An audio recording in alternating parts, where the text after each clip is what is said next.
And we're really here to celebrate a book which has just been released for camera purposes, Lone Star Rising, The Energy Within Me, Choosing Love Over Fear by Kurt B. Johnson, who most people will know because of Shawbuck's. Shawbuck's, a renowned restaurant here in Jamestown, New York, best chicken wings in the world. And but we're going to talk about this unique book and his experience, which is really kind of a 2.5-year experience of your life, and then what you learned from that. But the reason we're here, the three of us, is kind of a delight for me. It's kind of Me too. Me too. Somebody once said deja vu all over again. It was Yogi Berra, Yeah, wasn't it? there, exactly. So it was this. As co-founder of the Robert H. Jackson Center, certain individuals at Chautauqua Institution asked me to do programming during the winter. You know, just the kind of, because there's a community there. There was a community of people who are professionals, retirees, but they're very active mentally and they wanted something. So they asked me to do something on Jackson, Nuremberg, and over time it became the Turner Winter Series. And so monthly I would do something at Turner School during the winter, and I would bring in guests and do interviews or something, this monthly event. I remember one time I promoted widely that I was going to bring Anthony Barone. Anthony Barone was a pharmacist, but his niche was old-time radio. You know, Fibber, McGee, and Molly had all of this background, and I thought that would be the best program for our group, says me. And so I promoted it, and the place was packed. This was going to be packed. And so I came there that night. Unfortunately, I was going to pick up Anthony Barone, Dr. Barone, and he got sick. So the place is packed, no way to find anybody. It was just me and this crowd of people. So you may not remember this, Ralph, but on the cuff I said, I don't know half you people.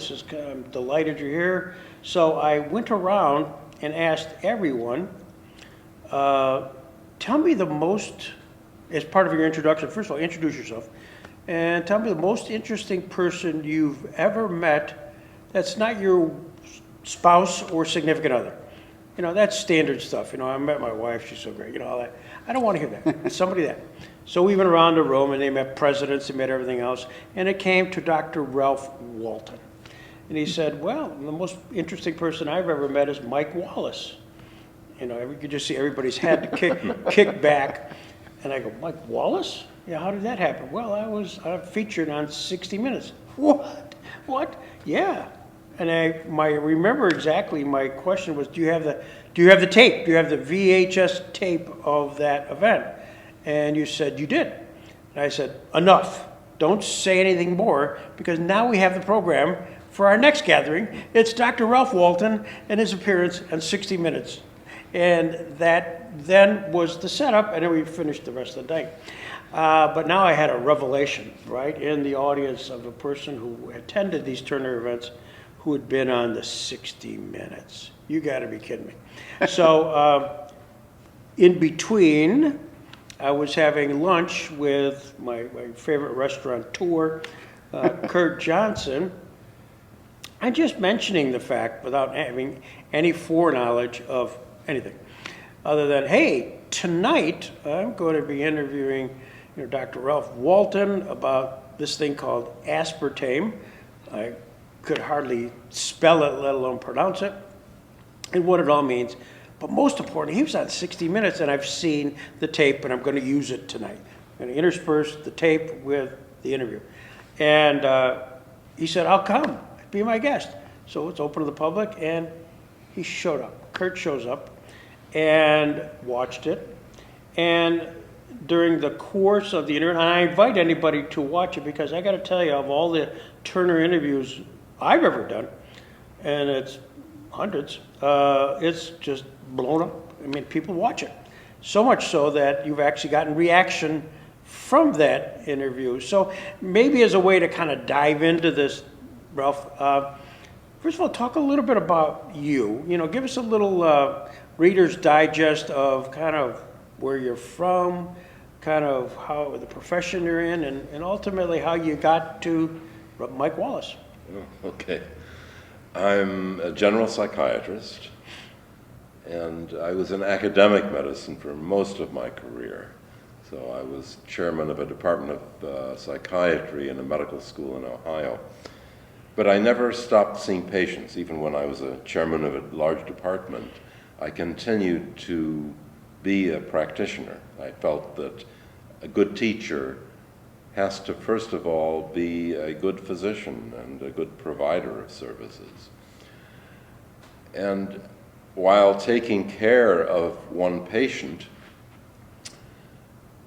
that patient had grand mal seizures and a real change in her personality. And I had to be a detective and figure out why.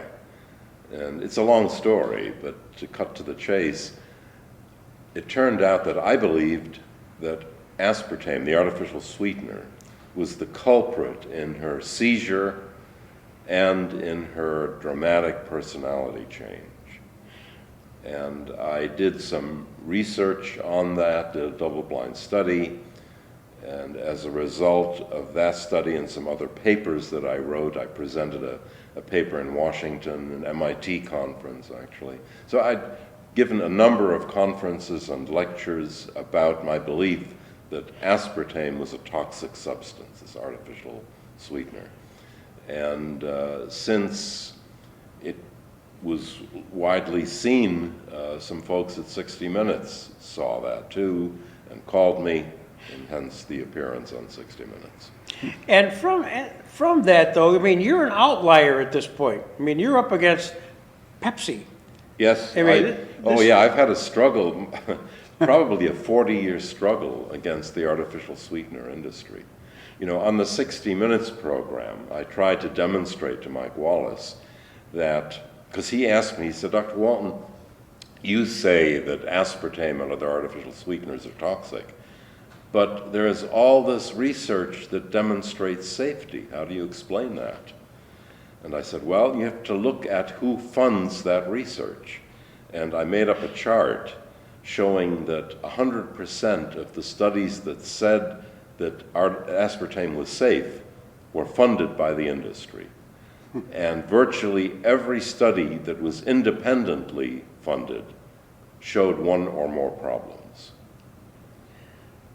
And much of your, as I recall, and correct me, but much of what you've seen, not only with that one individual, but was observational, and you know, yes, it was observational. So-called anecdotal, and anecdotal studies are not respected really in the profession. So I did a double-blind study, and that too demonstrated that there was a significant problem. As a matter of fact, it was so significant that we actually, the Institutional Review Board, put a stop to the study.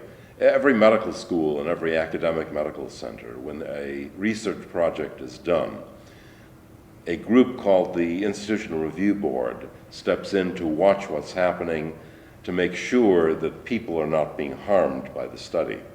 And if they feel that patients are being harmed, they'll put a stop to it.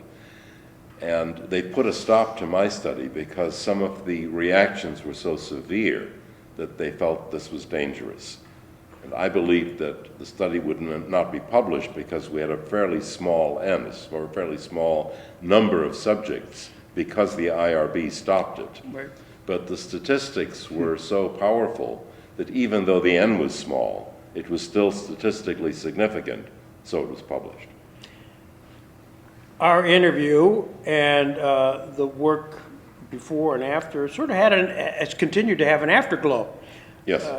And I know you told me about the interview was seen by somebody in, I think it was France, somebody in Europe, which led to a further follow-up on that, wasn't it? Well, I've testified before the European Food Safety Authority. Is that what you're talking Yeah, about? yeah. Yeah, that's not in France. That's in Italy. Okay. In Parma, Italy. Okay. Yeah. I've never been to France, but Right. I went to Parma to testify. Yeah.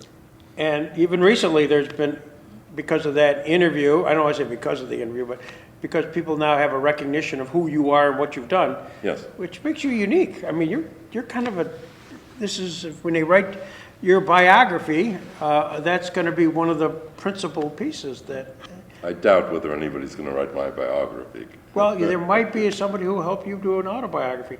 But are you able to talk about that now, or is that just a little bit? Oh, yeah, I can talk about it, I guess. One of the people who saw that interview that you did with me was Kwame Alexander, the author. Mm-hmm. And he visited me last week and said that I was going to be busy this summer. I said to Kwame, busy doing what? He said, you're going to write your memoir. And I told him that I've written scientific papers, but I'm not good at writing that sort of thing. So he volunteered to help. Wow, that's high cotton. Yeah. High cotton. That's terrific. So you attended that particular night at Turner, and it was a revelation probably on many fronts, but one of them was recognition. Yeah. You know, of who this guy was, you know? Right. What was that? Talk about that. Well, I remember having lunch with you, and I didn't pick up that you mentioned Dr. Ralph Walton. You mentioned 60 Minutes, and I'm always pitching my Mindful Eatery project at Shaw Books to eventually have food, thought, and environment and consumption. You said, it's got something to do with Mindful Eatery. You should just come up. And I'm like, okay. And I remember the night it was snowy and that, and I went home and I told my wife, and she's like, you're going to go all the way up to Chautauqua in this snowstorm? And I'm like, I got to go. So as you're interviewing Ralph, I remember you asking him questions about his childhood and you know, and getting a feel of who Ralph was in that. And then you asked him about his, you know, becoming a medical doctor, and why would you want to spend the extra time to become a psychiatrist? And like a little kid, he said, curiosity. And that's what brought us all together today, is curiosity.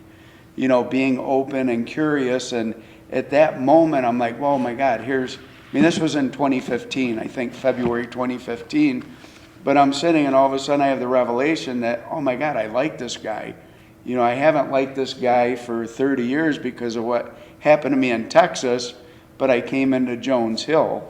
And now curiosity, his story, and now I really like the guy, and now I'm curious about him in your interview. So that you've segued yourself into the next part of this is your prior life. This is now the book, really the subject matter of the book, Lone Star Rising, which is kind of 1983 through 84 to 85. 86. Yeah. Time period, which you talk about, which really led to a revelation. And I think it's important to know a little bit of, first of all, about background about you. You're a Jamestown native, and a little maybe about your mom and dad. And just give us a little arc here. Yeah, so I was raised in a Swedish home, and we went to church every Sunday across the street at Holy Trinity Lutheran Church. So the church was part of my upbringing. And I used to dive in high school or elementary school, and then eventually I dove to the high school because they canceled the Wise team. I was into sports, football, and just being a kid, you know. But this thing about the love for diving and the fear of difficult dives played a role in high school, and it seemed to show up many different times in my life. And what inspired me to write this book is my mom dropped off my baby book like in 2012, and she had a smirk on her face, and she said, do you remember one of your first sentences? And I'm like, oh, what do you know? Probably not. And she said, well, open the book. And she opens it up. And as the story goes, it was Maria Walker that you interviewed. She was a prisoner of war during World War II, I think on both sides, the German side and the Russian side. But she was when I was 4 years old, she was my Sunday school teacher. And one day she finds me in the corner crying alligator tears, trying to figure out what's going on. And she finally got me to calm down enough where I could talk, and I just asked her a simple question: who's boss here, pastor or God? And that made it into my baby book. And I don't know if my mom suggested it or not, but she goes, yeah, I thought she said, this might make a good title of a book someday. So in 2012, I'm thinking, oh my God, I got to tell my story. How do I tell this part, that part, and whatnot? So I started writing maybe 10 books at one time, And it was fortunate that I was talking this, I've been doing Mindful Mondays about food, thought, and environment since 2017. And I was talking with Maria Kimberg about possibly teaching a class on it. And she looked through all my writings that I had stapled together, different parts of it, and she pulls out the Texas experience. She said, here's your first book. This is where your Mindful Mondays were born. This is where you learned everything that you're always talking about. It'll be 100 pages, but who cares? It's still a book. Start here. So you did start that book, and this is what the end result is. God bless you. Anybody who's, and I know people have asked Ralph, people have asked me, you should write a book, you should write a book. No, I'll talk about me, but I don't want to write about me. That type of thing. Yeah. And you've done it. You've done something that most people would not do, and you've done it in a very articulate manner, and there's many people who've read that. But just the storyline itself is one where it's really you being a teenager and doing some stuff kind of sometimes crowd fueled, peer, pressure, a little bit of alcohol, and, a couple of near-death experiences along the way, which ultimately, before you even decided to take your motorcycle to go to Texas. Yeah. And I was always somewhat of a free spirit, and I would, not out of control all the time, but sometimes I was always pushing things to the limits, and I like being curious and not confined, Well, at one point, a friend of yours, Joe Calla, and you decide that you're going to take it the next step. Actually, motorcycle your way to Texas. And you had to explain that to your parents. I can't imagine that conversation. No, that was difficult because just a couple years prior to that, I was in a motorcycle accident which involved drinking, and I was going over 100 miles an hour and crashed my bike. It was the night that the Holiday Inn opened in downtown Jamestown. So my sister was wise enough not to tell my parents what was going on, but I spent 8 hours in the ER getting rocks plucked out of me. And by the time I left, I was just bandaged up like a mummy. And I remember being in bed and my parents coming in the room at 9:30 that morning, and they didn't know if they should be angry or grateful that I was alive. And the blood was just gushing through all my gauzes. And my dad was a physical therapist, at WC Hospital. He never wanted me to have a motorcycle because he was always treating the problems with accidents and rashes, brush burns and broken legs. And so here he was right. I wasn't ready for it. And then I had open wounds for 2 to 3 months after that. I still have all the scars all over my body. I was tarred and feathered and blood. So yeah, that was hard to, tell them that and I traded that motorcycle was a CB750K. I traded that for the 69 Cougar that my best friend Joe Calla's well, let's sell your car and buy another motorcycle. And I just gotten it painted. It was gorgeous.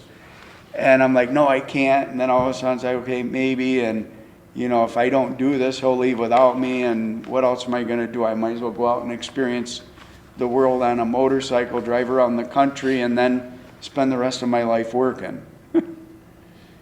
So I'm visualizing you two guys, kind of that.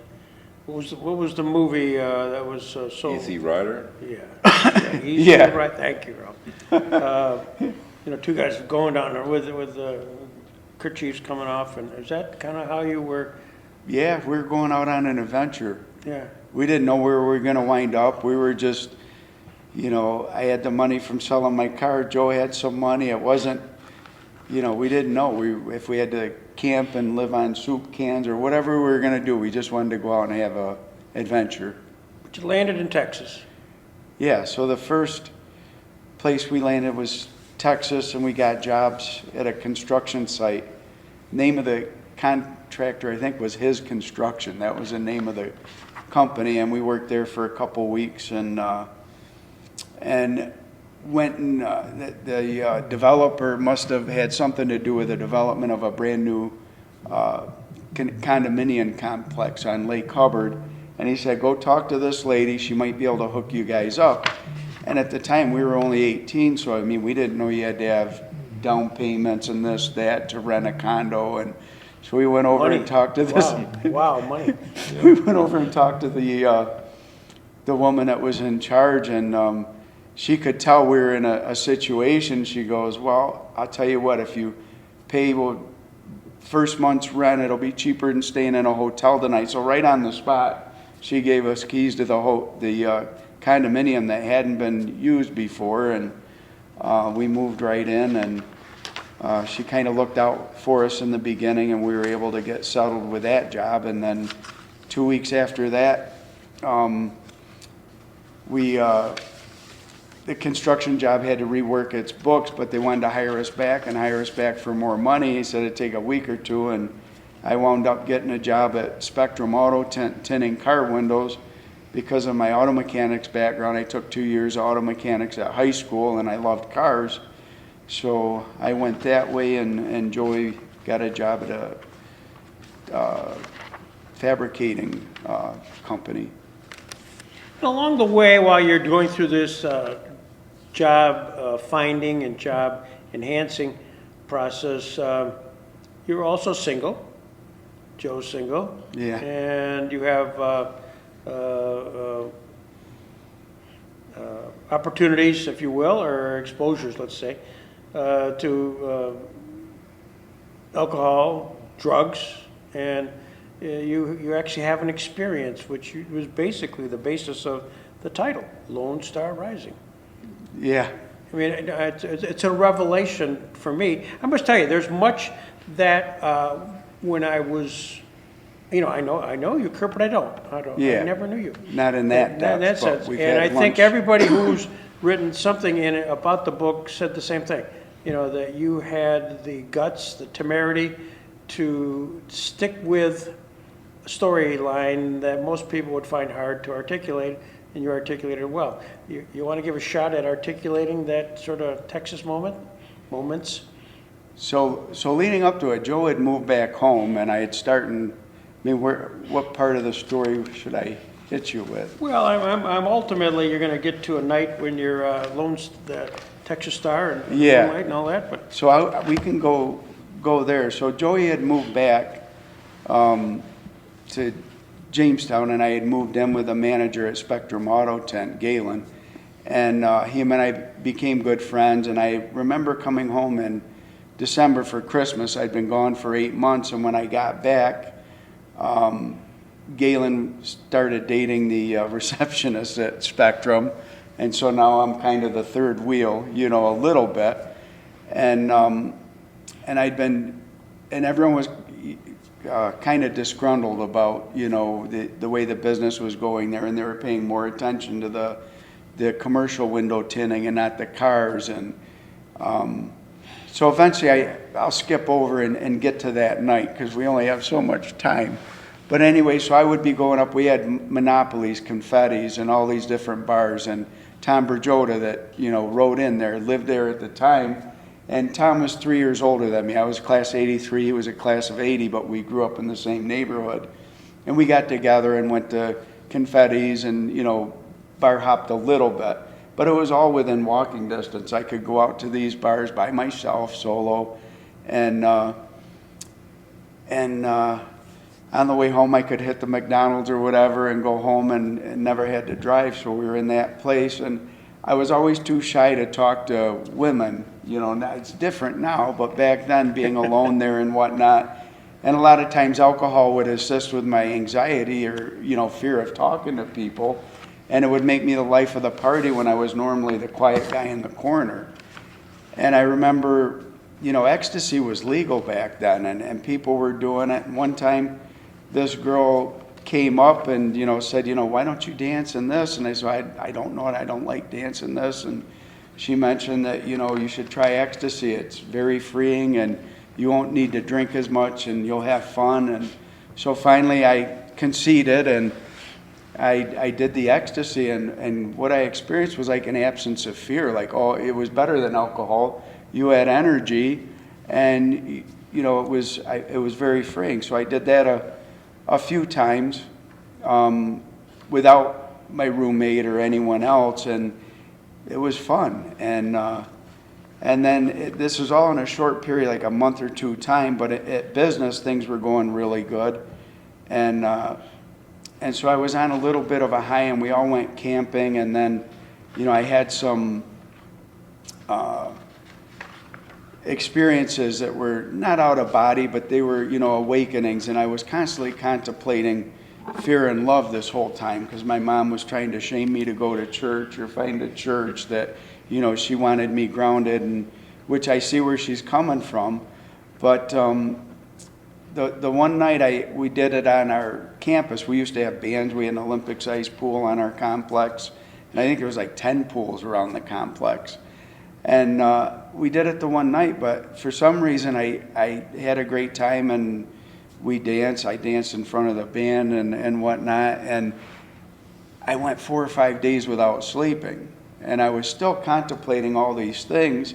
So I don't know if it was the ecstasy of my system that caused it or what exactly happened. I know now that 4 or 5 days without sleep is going to cause anyone to go a little nutty. But I just remember one night, and I know my roommate was concerned with me, and I was having, what you would call downloads, these spiritual awakening and just feeling and sensing. And one night at the pool, I was contemplating, do I go to church out of fear, or am I going to church out of love? And I had many experiences my whole life between love and fear, and that they creating motion and movement. And I just found a star in the Dallas night sky sitting at the pool. And I said, maybe I'll go into hypnotic meditation, which focusing on a light, which I had learned from diving in high school. One of the college kids came home, and I was struggling going after the difficult dives, even though I could easily perform them. It was just, for some reason, I couldn't do them. Yet I could wreck a motorcycle at over 100 miles an hour and get back on the bike the next day or two after I did it, so I wouldn't be afraid of it. So here I am at the pool and contemplating, about swim team, and not afraid of doing difficult dives, but I love diving. And all of a sudden I was contemplating what my mom was am I going to church out of love, or would I be going out of church out of fear, And I hypnotic meditation on that star, and all of a sudden I just saw everything in this pure thing that, life is like a battery. There's 2 poles. There's a positive pole, love, and there's a negative pole, fear, and life was like a battery, like the outgoing and return. And then that just awakening just totally, there was like an absence of fear all of a sudden happened. And I went into a higher state of consciousness or coherence, or, what I mean? At the time I didn't have, it was inevitable to try to explain what I had experienced. And so the next day when I'm trying to explain it to my roommate and his girlfriend, and, then I went and saw a psychiatrist and was trying to explain to him, and it was like I had an experience that I was everything all at once, but I just wasn't Jesus or Moses, or, what I mean? I felt like I was part of everything, even a chair, it was a strange thing, and to be able to articulate it, there just wasn't words to explain something that was a feeling or an emotion. And so they naturally needed to, I needed help, but unfortunately I didn't get the help I needed. But you went through like 4, maybe 5 days of sleep deprivation. Yeah. I mean, that's how it manifested itself to your friends, and of course to you. That's not a good thing. No. And there was intervention. They intervened, and they took you to the hospital, as I recall.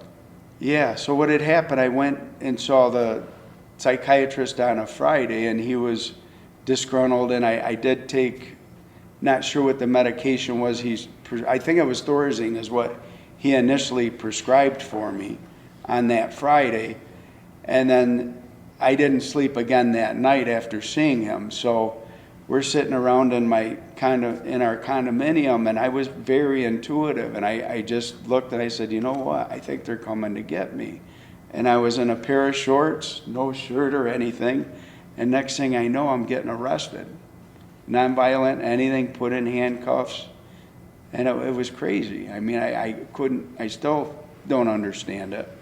But I needed help, but I don't know if that's the treatment I deserved or needed. Yeah, you say in your book, in all this sleep deprivation, I must have become more intuitive because I remember jumping out of bed and saying that I was an important prophet. They were coming to take me away. Shortly after, a knock came on the door. 6 policemen were ready to escort me to the hospital for further evaluation. I wasn't even allowed to put on my shirt and shoes. They cuffed my hands behind my back, and off they went. And your next chapter says, from Terrell to hell. From Terrell to hell. Terrell. Yeah. And, yeah, it was, when I first walked in the hospital handcuffed that way, the rows were tight. And I don't know if I put this in the book or not, but I'm being paraded through, and there was probably 12 people on either side, mostly homeless and drug addicts, and this one black woman started bowing down to me, praying that, he's the Savior, he's this. I'm carrying his child, so it was quite a chain of events, because that added to what I was already experiencing. And then once I got upstairs, the nurse was wanting to take my blood, and I was like, that's precious blood, you can't have my blood. And then there was Ron, one of the older guys, Ron, was with us, and he was like, well, he was trying to assist me fill out my forms, because with the sleep deprivation, I couldn't focus enough to fill out forms. I never filled out medical forms anyway. I was only 18. And he's like, well, give him a little blood and start and stop it. And so I was playing around, starting, and I'm pretty sure I was actually doing that. But eventually the nurse, this black woman, was in, and there was glass all around us, and she said, you got to stay away from this woman because of age. You know what I mean? You don't want to get infected. And I was, so I was like, okay, yeah, that's fine. And then they wanted me to spend the night. And I was like, just one night was their thing. And I was like, I'd rather go home. And Ron convinced me that this is the part of the process. You'll go home tomorrow. Don't worry about it. So they wanted me to sleep in a padded room, which I didn't even know they exist. I thought they were just in movies. And it looked dirty to me. I'm not sure if it was, but I'm like, I wasn't sleeping in there. So eventually I got forced in there, and all of a sudden, where they kept poking in, trying, I got big veins, and back then they would have been easy, but it balled up like this, and I started panicking, thinking that, something was wrong, and I'm pounding on the windows. And so I spent 2 weeks at Parkland Hospital, the same one that JFK went through after the assassination. And it was, I was in with all kinds of people, and it wasn't a bad experience there, but I was taking medications, and the more I took, the more I needed sleep, and then wound up in Terrell, Texas. And your parents came down. 5 weeks later, I think and I still contemplate that, because I felt abandoned, you know what I mean? And my dad worked and whatnot, and he truly trusted the system. So he figured it was drugs, ecstasy, I'm going to teach him a lesson, was his, you know what I mean? And I mean, if my kids I would, we wouldn't, I don't know.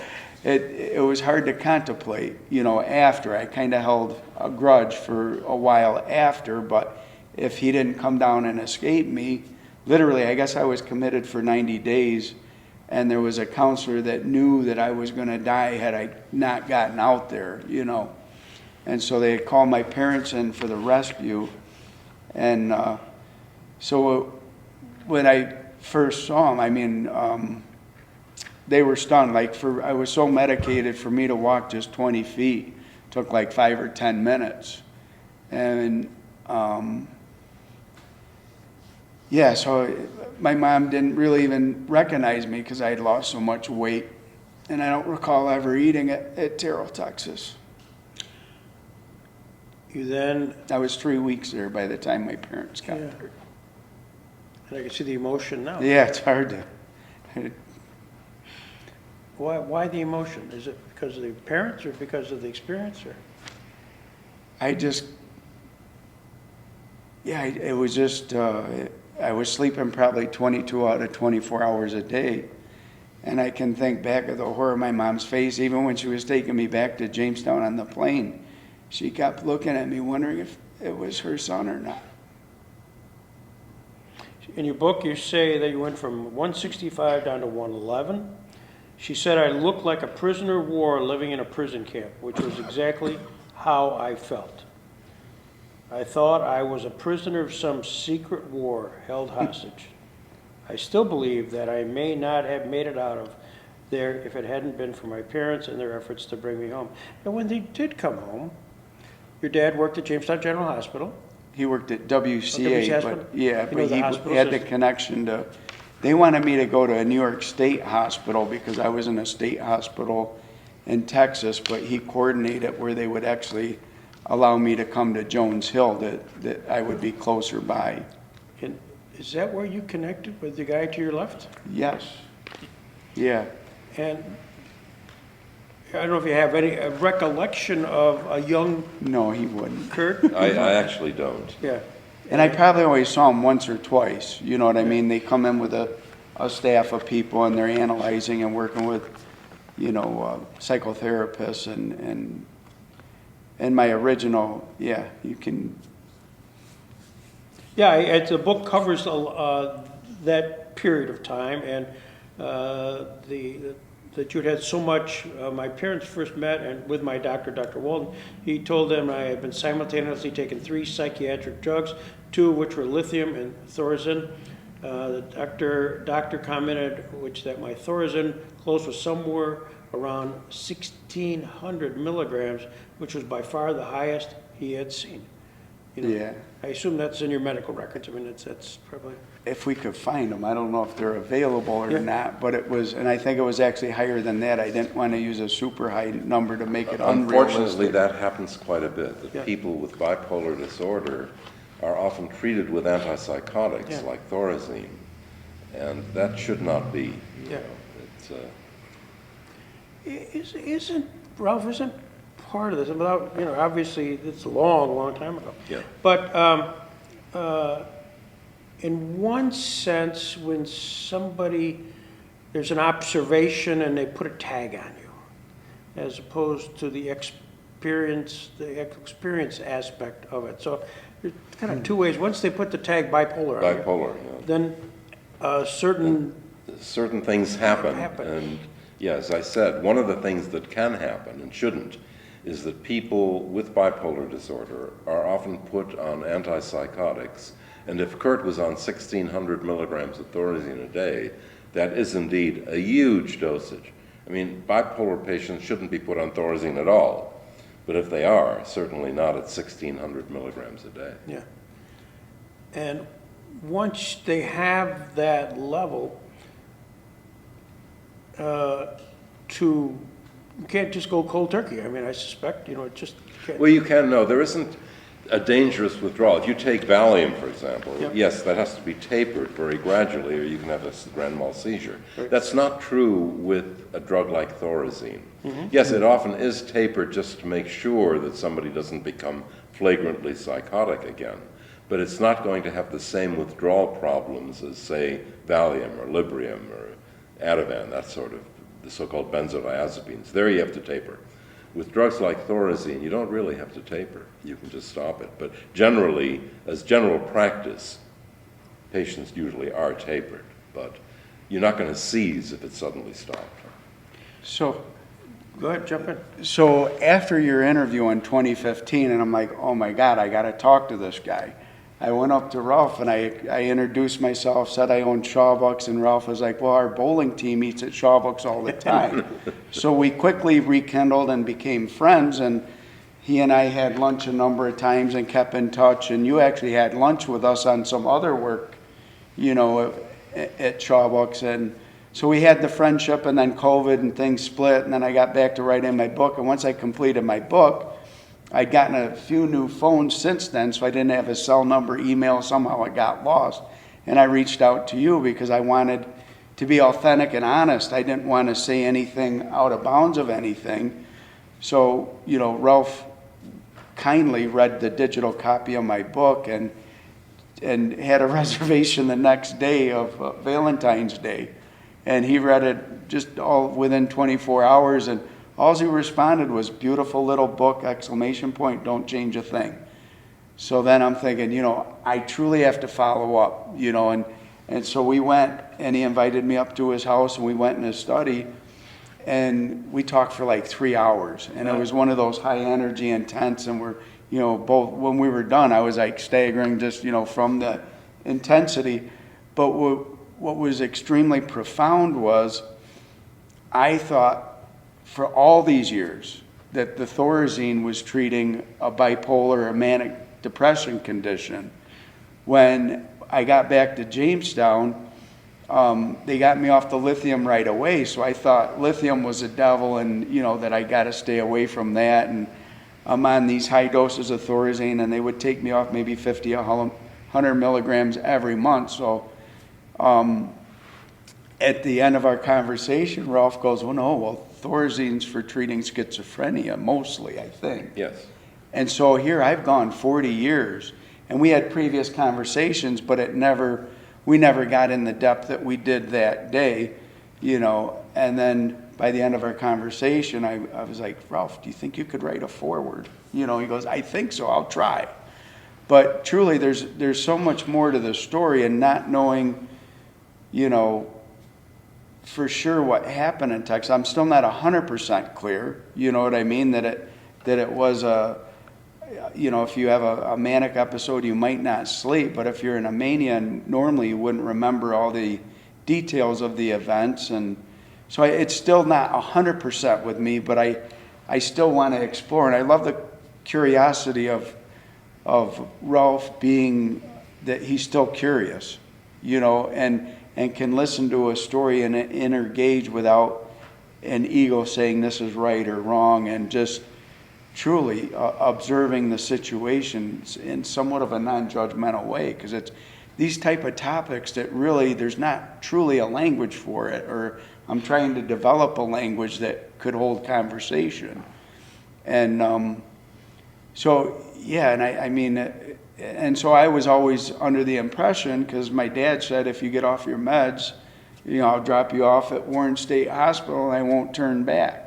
You know, he was embarrassed. My dad was a macho man and weightlifter, and you know, and I love the guy. I'm not saying anything against him, but Your dad, though, should realize that some of the greatest geniuses in history have been bipolar. You know, Yeah. Isaac Newton, Virginia Woolf, Winston Churchill. I mean, the list is extensive, and it's really important that psychiatrists not get in the way.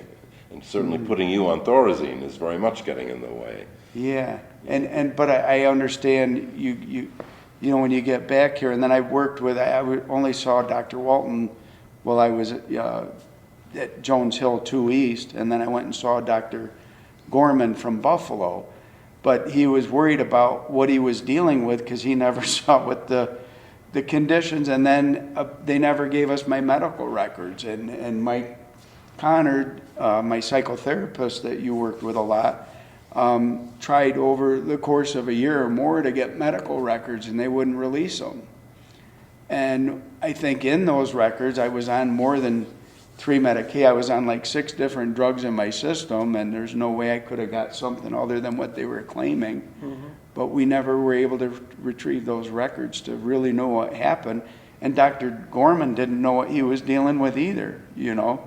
So if you take them off too quick or something, I could have another episode, and it's fear. You know, they're afraid I might hurt myself, or they're afraid I might hurt someone else, so you're back into the loop, you know, of choosing fear over love, but you still have to have caution. Choice. You know, you write in your book that after a few weeks of becoming reacquainted with living at home, I started going out drinking with my friends again, obviously ill-advised. as my doctor said drinking might adversely impact my medications. He also informed me that were I to stop my meds cold turkey, my heart could give out and I could experience a seizure or a stroke. And in fact, you have, in your That book. would have been more with the lithium, I think, than No, the Thorazine or. Again, you can not. just suddenly stop lithium. You're not going to have a withdrawal Okay. seizure. Okay, it's a mineral, but it's got to be very carefully titrated. If you get too much, you're going to have kidney damage. You can damage your thyroid. So it's got to be monitored very, very carefully. Lithium is still the gold standard for bipolar disorder, but younger psychiatrists are fearful of using it because it can also damage people. So. But you chose to go out drinking, despite all of this great. I was missing all the fun out there, and I was. I mean, you back were out there. home, and I mean, you tell I the wanted story to see all about my friends, you know. and out in the Rusty Nail and how you were directing traffic. Yeah. Kind of an interesting. No, I had It's one it's too a many good visual. drinks, but I was still like, I think the aftershocks of when you go through a spiritual awakening, I think they can last, 2, 3, 4 weeks after, and you're not fully in control, and it does become a disorder and a dysfunction, and yeah. And so I wound up back in 2 East after that, and then, that's when my dad said, if you get off these meds again, I'm taking you. I had the choice of go on to New York or Warren State Hospital. He said, I'll drop you off there, and that's it. I'm not putting up with this. Fast forward to all of a sudden you have a 3-hour session with a former patient who had written a draft of a book. What did you think when he sort of sent that to you? You reacquainted, and though you probably, again, one of many, many patients you have no reason to, frankly, remember much about, if anything I occurred. have some vague recollection, but I can't recall. Yeah, the but specifics. still, Yeah. he's sitting down there in front of you. Yeah. And you're retired, you're up at Chautauqua, and Yeah. Kurt shows up, and did he bring chicken wings? I just don't know. No, he didn't. So, but, you had this conversation without blind confidences. What was it like? Oh, it was wonderful. Yeah. Absolutely wonderful. As I said, some of the greatest geniuses, most creative people in history have had bipolar disorder. And I think it's important to treat the full-blown manic episodes, or certainly the depressive episodes if people have suicidal thoughts. That has to be treated. Right. But otherwise, psychiatrists should get out of the way and let them be creative. And I taught my medical students and residents, if they used lithium, to keep it at the very, very bottom of the therapeutic range, and in that way allow that creativity, that energy, that joy of living to be there. If you over-medicate, you're going to rob them of that creativity. So for psychiatrists, it's important, get out of the way. So what did you see? What have you seen in him? I mean, all of a sudden, Kurt Johnson, here he is today, live. He's Shawbucks. He's got Mindful Mondays. and other projects. I think you're expanding Shawbucks. You got the tremendous program going on here. Do you get a sense of this? Is that the genius part of Yeah, this? sure, the creativity, yes, he has that joy, that wonderful creativity that you see so often in people like Winston Churchill or Robin Williams. Yeah, Kurt has that. I got to ask the question. You were kind enough to send a whole script, none of which we went through. I just want you to No, know that's fine. We I really just- blown through the script. Yeah. Yeah, and which we kind of. No, that wasn't. We wanted it to be a free-flowing conversation. Kind of when you go through this, Wherever it goes, it you'll goes. see that we sort of covered most of it. But you use a term which I honestly still don't understand. You talk about the experiential philosophy, the energy within me, and analog binary language of hermetics. Hermetics. Explain that.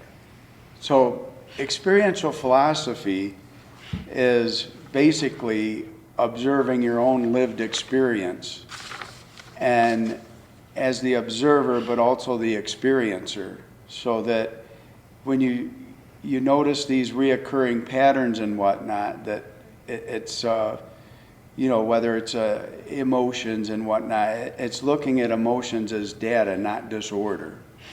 And that when you're experiencing life, you seem to complain about what you don't want, and that becomes a recursive loop, and when you're focused on what you don't want, you get more of the same experiences. So the more you complain, the more you get the same. And it just seemed to be a pattern that I could look back on all my life as a emotional awareness and emotional intelligence, which is actually like an authentic intelligence that is just trying to return you back to love. So fear doesn't become a disorder, it becomes more of a discoherence in your field, so to speak. And love is the ultimate, not emotional love, like this is a love above love that I experienced in Texas, where you'd have the two poles of an emotional fear and emotional love, and the only thing that separates you from love is fear, yet the only thing that returns you to love is that discomfort. And then that discomfort becomes a disorder. And then that disorder becomes a disease, and then the fourth D would be death. So that's what experiential philosophy is, not judging how you feel bad or good, but being curious and wondering, why do I feel this way? Why am I anxious? Why am I depressed? And not focus on not wanting to be it, allowing the fear, the emotion, or whatever it is to tell its story, and then pay attention to where you feel it in the body. It's crying out, it wants to be heard. And then, so that's where I first began the experiential philosophy. The energy within me evolved by just paying attention to energy. By definition, energy is the ability to create motion or movement. And I believe there are two invisible forces that create movement within ourselves and those around us. And those energies are love and fear. So that's energy. And then within me, started out with the mindful eatery, meaning mindful eatery. And that's, you're either gaining or leaking your energy, in the areas of your food, thought, and environment. You consume food, you consume your thoughts, you consume your environment. So that's where the Mindful Eatery project was born, that I started trying to, work with in 2012, because I knew the importance of the three pillars of the Mindful Eatery. And then the more trying to develop a language that I could really look at love and fear as more of a binary language, when I started learning about digital communication, ones and zeros, and trying to use programs and realizing that's a language, words are a language, numbers are a language. Well, that's the missing language, analog binary hermetics. So analog is a eternal frequency, eternal wave, and digital frequencies are kind of a compact, more non-analog communication, but it gives information. And if you look at your experiences and your experiential philosophy of your life, you can see these recursive loops of these patterns repeating themselves. And generally, most of the time, you're choosing fear over love, and you get in these negative patterns that show up. And I think it's the invisible world becoming manifested in the material world. And you mentioned here, and there's a note, a key idea. Instead of suppressing fear, analog binary hermetics encourages recognizing it as data, a signal that sometimes is out of alignment, and using its discomfort to guide us back towards love.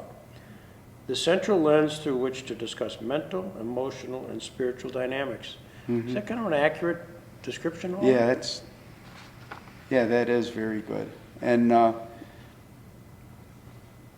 back to the eating being part of that, in my time period, you're much younger than me, but there was the reference, you are what you eat. Yeah. And knowing what you're espousing, is that the next generation? Is that the next iteration of that concept? Yeah, and when you look at, Ralph's work, truly, I began to realize that certain foods would give me comfort, certain foods would give me anxiety, and the more I looked into this, and what drove the like driving a nail home with a sledgehammer, like a finished nail with a sledgehammer. After your interview about aspartame, I just started looking at all the processed food in that, And I had the revelation before this interview, but this was like, you're right, this is so true.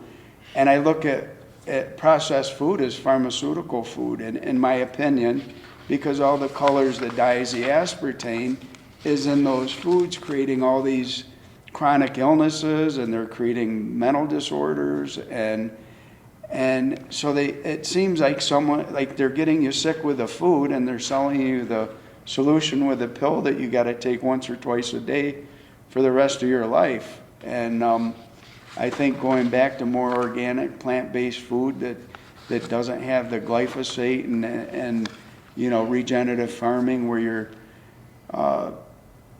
allowing things to grow naturally without the interference of man's choosing profit over people on the planet, and start choosing the people on the planet over profits, is the way forward. Is your goal, as far as just practically, you're working Shawbucks, you got restaurant first floor, you got the second floor, you're working out, is that going to be kind of an eatery, an education, a laboratory? Yeah. What's the ultimate goal there? I really love the idea of experiential learning, and I don't enjoy cooking, I don't enjoy farming and all this, and I'd love to bring the experts in to a building that you could have experiential learning and experience how you feel when you're on a clean diet, like a Vital Mind Reset diet with Kelly Brogan. It's not just you're going to lose weight and have all these positive side effects from, eating a cleaner diet, but you feel safe within your body, and just that alone, without all those added, pharmaceutical ingredients into your food, you feel safe, you experience a higher and more aligned life. And I mean, just truly, if you meet the basic needs of the people on the planet, and you've got food to eat, you got shelter, your basic needs are going to met, you take the fear out of the equation, people are going to behave a lot better. And if you could move away from punishment more into coherence and understand the balance between fear and love. Hermetics came from Hermetics, the 7 principles, in the Kabbalion, but also the Hermetic Ka. And it's, the polarization is simply, there's no spot between the poles where hot and cold exist. And if you look at the poles of fear and love the same way, it's a harmony, it's a coherence. So our next level of consciousness is going to be through coherence. And that way you can observe with more of a non-judgmental manner. So tell me, if I become your disciple, I don't want that. you told us you were a prophet at one point. Yeah, but that was 40 years ago. Well, I have to give up chicken wings. No, I know. I have No. to give chicken wings. The work is within you. It's not within me. My work's within me, your work's I within just you. want to know, hopefully, if I can still go down to the first floor and have a chicken wing once in a while. Yeah, no, it's totally, you get the experience you choose, you know what I mean? But you got to be tough if you're going to be stupid, because you know the results, or you make better choices. Okay. Like going out in front of Rusty Nail and directing traffic, you got to pay the... That's official. Yeah. So you're listening to this, Ralph, and he's Yeah. really disclosed a lot here. I mean, this is bravery at its Yes. finest. Yes, it is. To do what you've done, I mean, and to expose yourself. You've become, I've been exposed. no question, you made yourself very vulnerable by writing this book, talking about my 2-year adventure, and how I'm here today to talk about it, but now I've talked about it. Not many people would be brave enough to do that. I mean, we press that, and it's better left unsaid. As you as a psychiatrist, what did it take, Kurt, to kind of do this? I mean, what? Yeah, it took bravery, it took creativity, it took the genius that so many people with bipolar disorder have. So, in your reaction, now this is out, and there's some people have read this. Right.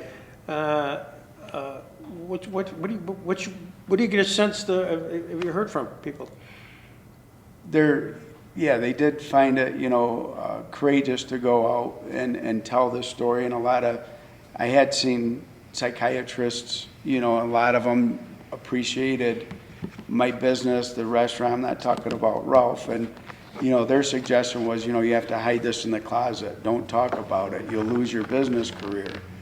And I just felt different, you know? And I still don't know I don't think there's any emotion that's a disorder, it's information, it's data. I don't identify as bipolar, and I've had experiences, but I don't think anything in life is a permanent condition. I believe, you know, all is mind, the universe is mental, you know, and I think quantum physics and all these things are going back to that truth that, in my words, what you think about, you bring about, you know. Think happy thoughts for health, anxious thoughts for illness. It's easier said than done, but your thoughts are powerful. They're invisible, they're energy, they're frequencies. They can measure them outside your body as much as they can, you know. And the interesting thing is, you know, you talk about the gold standard of the triple blind, you know, you can do that and everyone's not supposed to know what's going on. It's an eternal double blind study, but when you get into psychiatry and human behavior, there's not always that double blind to work from. And maybe this is for another conversation someday, but I've shared, you know, what if we could do an internal double blind, you know, if that was a possibility. But, you know, there's a big difference between a double blind gold standard and, you know, originally it was a chemical imbalance, you know, and that I was taking these chemicals to balance my chemical imbalance. And now that's not true, and that was something more 40 years ago, and I think even 20 years ago. You know, I was told I had a chemical imbalance when I went 4 nights without sleeping, without drugs or anything. But it was more of a spiritual awakening again. But you just have to, you know, I'm not medicated now, and if someone's on meds, I'm not a doctor, I'm just an experiencer. I'm talking from inside my experience, and actually I'm observing my own experiences to understand why I do what I do and other people do what they do. And there is just 2 fundamental forces that create movement. You know, embarrassment is a fear of what other people think, and that creates behavior. And justice through punishment is another control by fear. And we're controlled by fear everywhere we go and everywhere and everything we do. It's hard to choose love over fear. You know, our healthcare system, in my opinion, and my experience, and I'm a cancer survivor as well, and I wouldn't be here without chemotherapy, which I almost didn't take because of Jimmy Ross. You know, I watched him go through all the chemotherapy and radiation. I'm like, no, I'm fine. I'll be with Jimmy, you know. But when you look at anything, it's all fear-based. This could happen, that could happen, and your body's chemistry aligns with that. And the more you think about being afraid, the more that reality brings forth. And it's a challenge to have an honest and authentic look at, are you reacting? Are you responding? Are you, you know, creating movement within your children of punishment and taking their phone away, or, you know, spanking? Is that creating behavior, or are you creating behavior through authenticity, honesty, compassion, kindness, love? And that allows them to understand the difference between choosing love or fear in any move you make. I mean, life is choice because it's always changing. We're gifted with many choices all the time because life is always changing. One of the things that, in preparation for this, Ralph, you actually written a book. You're an author of the seminal book, Double Blind. Double blind. And at least it says here, I must confess I haven't not read it, but Dr. Walton's research has been instrumental in exposing the limitations of conventional diagnostic models and the critical importance of unbiased inquiry. Is that accurate? Where's that from? I don't know. It's right here. I'm reading it. Yeah, is that from, is that on the internet or something? Yeah, it must have been, yeah. Yeah. Is that true? Or is that, I hope so. Yeah. But I didn't make that up. And is there something to, you know, where Kurt was actually kind of diagnosed at some point Yeah. in Texas. And I didn't really come back with a bipolar, diagnosis. and as a result, once somebody had objectively, or subjectively rather, put a tag on it. Yeah. They gave me a diagnosis of, my diagnosis was brain damage. Oh, was that right? It wasn't a, Wasn't bipolar? no, it was brain damage from ecstasy. Ah. That's what I lived with for 20 years. And so, You don't have any brain damage. I know, but that's what, when I Yeah. came But back, but that that's then what my starts a parents. path. Once somebody puts that tag, Tag on, yeah. then the tag, then now you've got the research over time that says, once you have that, then you gotta do this, rather than the critical importance of unbiased inquiry. You know, about, let's Yeah. figure out a little bit more behind that. Now, I'm gonna be a little bit off subject here, Ralph, but I think it's important about Yeah. you, the person. Because there is in your background the fact of the Holocaust. Yeah. Could you talk a little bit about that, again, how that may have influenced not only how you think, but also the profession you got into? Wow. That's That's a a good difficult question. question to answer, Greg. Yeah, my parents were Holocaust survivors. And that probably contributed to my questioning authority, governments, the prevailing wisdom, perhaps. You know, I mean, the prevailing wisdom in Nazi Germany was that Jews were worse than dogs and needed to be wiped out. Your parents were German Jews? My parents were German Jews, Okay. yes. My father was charged with sabotage against the German government, so he was a wanted man. They had to literally go on the run. And they had to go from country to country, and since he was wanted, they couldn't show their papers, so they survived by their wits and bravery, really. My father tried to convince the rest of my mother's family that they had to run, that they were going to be wiped out. He'd read Mein Kampf, he knew what Hitler's goal was, and he tried to convince the rest of the family that they had to go on the run with him. And my mother's parents and grandparents didn't believe that my dad was right, so they remained, and most of the family was wiped out in Auschwitz. I still have my maternal grandmother's beautiful letters. She was very literate and a very intelligent woman, and she knew towards the end what was going to happen to her. I have those letters still. She went into the ovens of Auschwitz. How's that impacted? You just talked a little bit about your feelings about government and just, would that be you see a natural I never thought about it before, but I think there is a linkage here? between my I can't- heritage and my challenges of the prevailing wisdom. Yeah. You know, and that's why I've challenged the FDA's conclusion that artificial sweeteners are safe. No, they're not. And I've tried to prove that, as I said, for the last 40 years. I went to England to testify before Parliament, and It kind of kept you curious and questioning and curious. we didn't that's win. where that probably came from.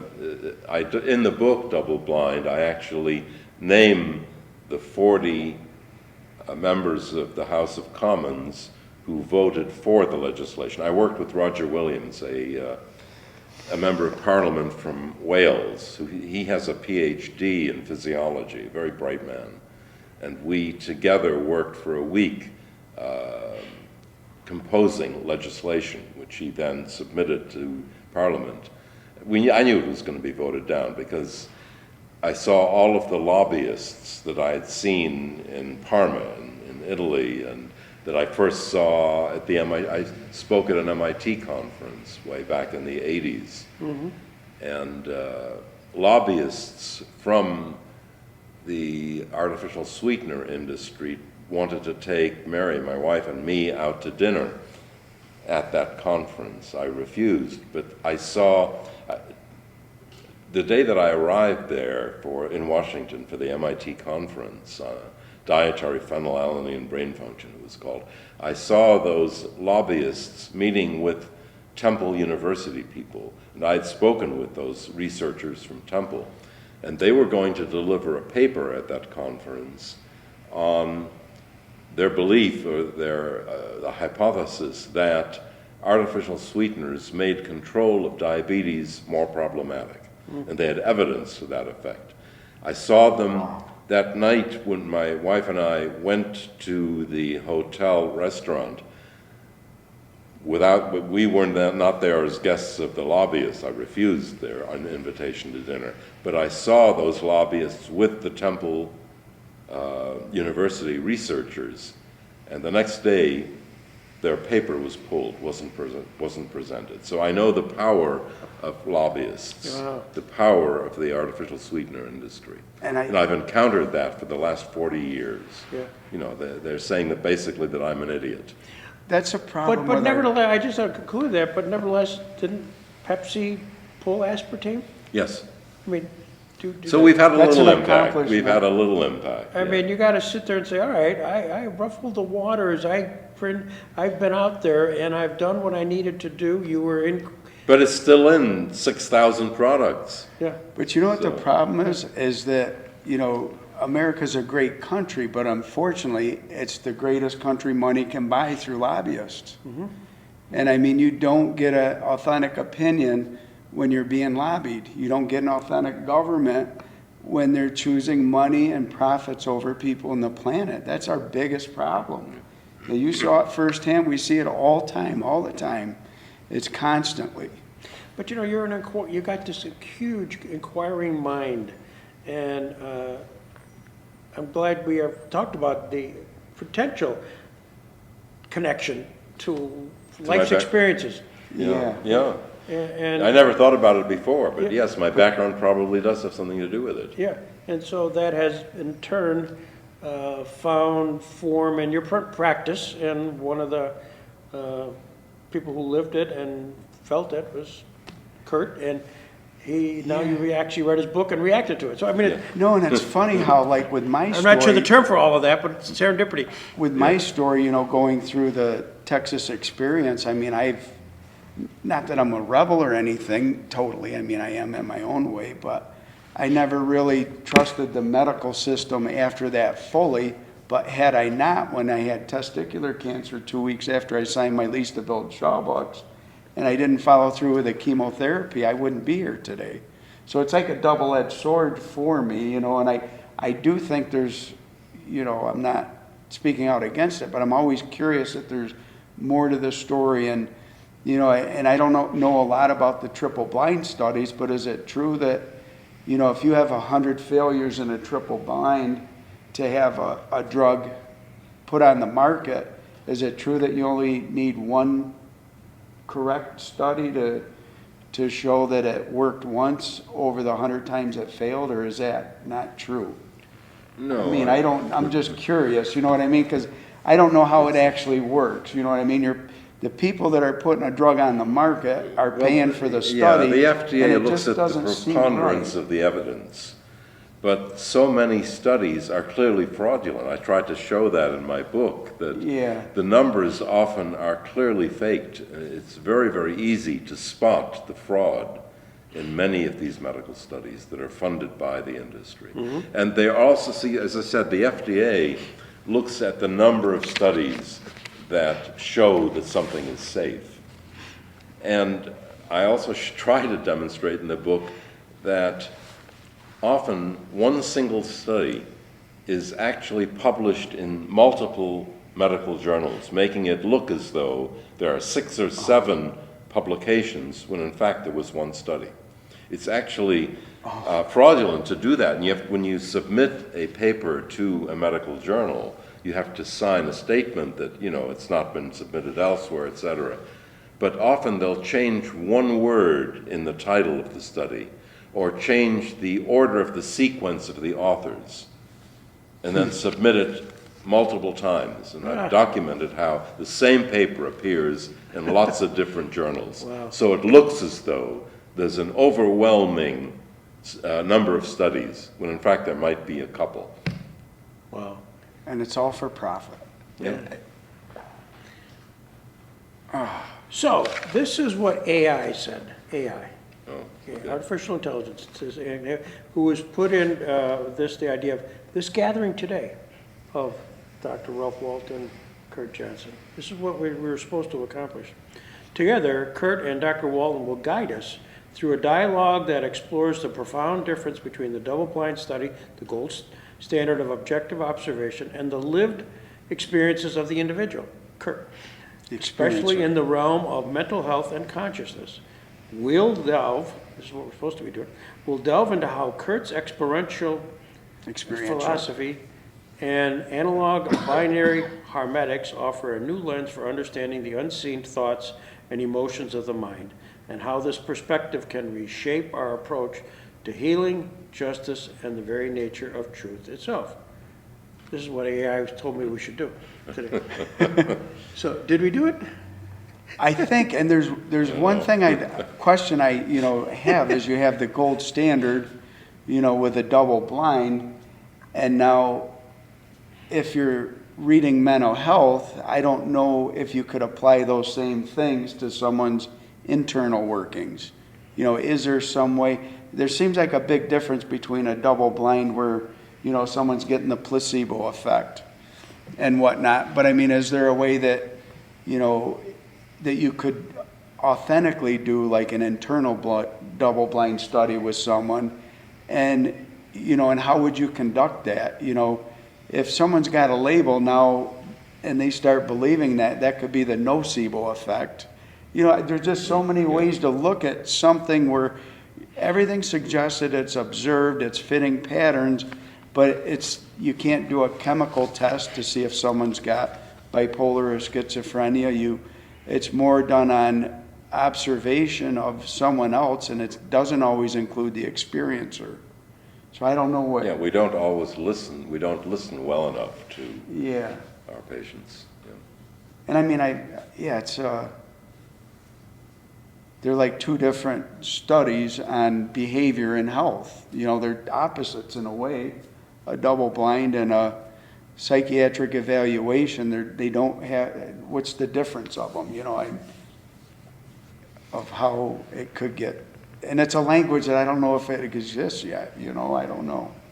So here we are, we're, because of Lone Star Rising, Kurt Johnson, and here we are today, the three of us. This is unusual for me to do this type of triumvirate gathering. And you agreed to come because we're here because the book is the genesis. But is there a question, Kurt, that you expect that I would ask of you that we haven't asked? No, I appreciate you guys doing this and assisting me in promoting my book and telling the story and how we all got together.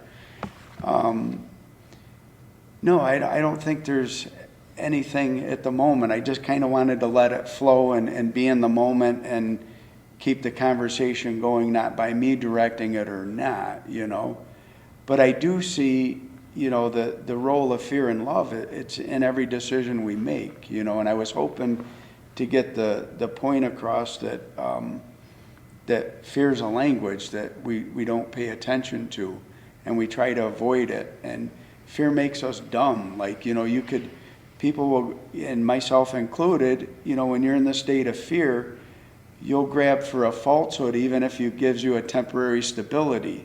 And I think that's where you get into the troubles globally, personally, and everywhere, is you're choosing fear over love just to find a false sense of security, and it's not always true. And if you actually listen to your body, the feelings and the way you feel, it's data, and it'll assist you in returning to this wholeness in the state of mind, body, spirit. I think spirit needs to be brought into the equation, and spirit is basically just authentic intelligence.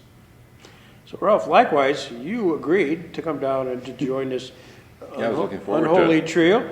Is there questions you thought that may be coming your way that we haven't really asked? I was wondering if Kurt had read a book entitled Zen and the Art of Motorcycle Maintenance, because your book reminds me of that very much. No, I haven't, but I think so much.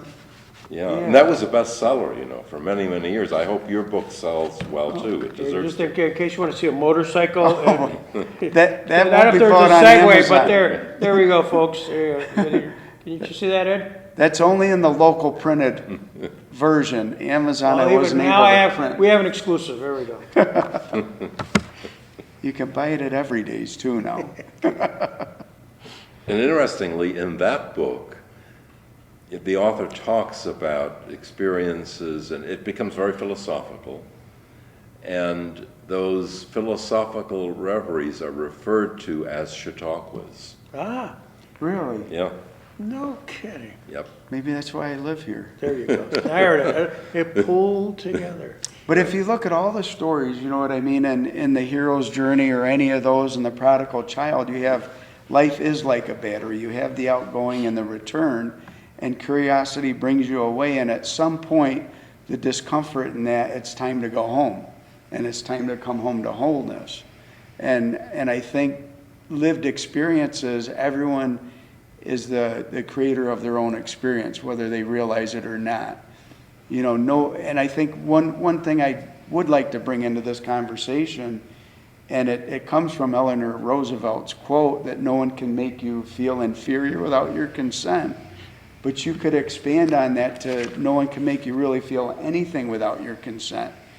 If you're seeking yourself outside yourself for the validation of feeling worthy or anything, no one is going to allow you to feel worthy without your consent.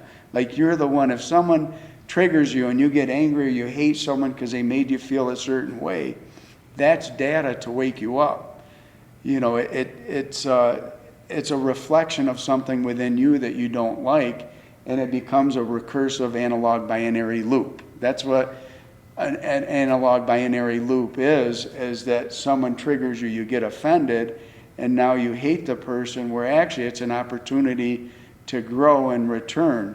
So no one's going to make you happy without your consent. If you're expecting your wife, your business, your new car to make you happy, it's a fleeting happiness. It's not a true happiness unless you can accept it within yourself. So I think a lot of the problems going on right now is people are seeking themselves outside themselves, not realizing that your felt state is up to you. Life is choice because it's always changing, but your inner way you feel is up to you. It's not up to someone outside you. I guess that would be the one thing that I wanted to say that just popped out. Delighted you said it. I'm delighted we said it. It's all about asking questions. Like you question this and that. I've and never I started, even had the thought, but you know, you made a connection for me, Greg. Here. Yeah, well, no charge. Maybe a chicken wing. Huh? Yeah, no, well, anytime. And it's been a delight. I've really enjoyed this. So have I. This is thank kinda you. Neat. Well, thank you so much. I Yeah, really thank appreciate it. you. Yes. Thanks, Ed.